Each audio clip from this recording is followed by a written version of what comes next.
বেগুনি ভাজবো, তাই বেগুনগুলোকে অর্ধেক করে কেটে নিয়েছি পাতলা পাতলা করে। আর ব্যাটারের জন্য নিয়ে নিয়েছি 2 কাপ বেসন, 1 কাপ সুজি, 1 চামচি কালো জিরে, ছোটো চামচির 1 চামচি হলুদ গুঁড়ো, স্বাদ মতো নুন, একটু লঙ্কা গুঁড়ো, একটুখানি খাবার সোডা, জোয়ান আর কালো জিরে।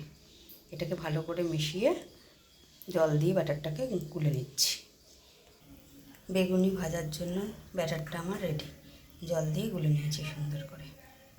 এবার বেগুনিটা ভাজবো। ব্যাটারটা গুলে নিয়েছি, বেসনের ব্যাটারটা গোলা হয়ে গেছে। কড়াইতে তেল বসিয়ে দিয়েছি। এবার বেগুনিগুলোকে ভেজে নিচ্ছি।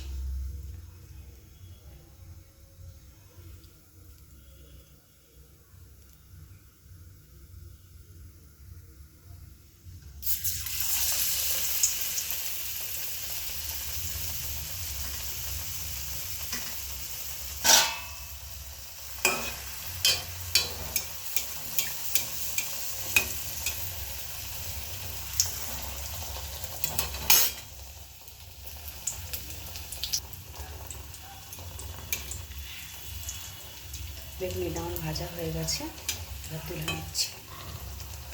এইভাবে এক এক করে সমস্ত বেগুনিগুলোই ভেজে নিচ্ছি।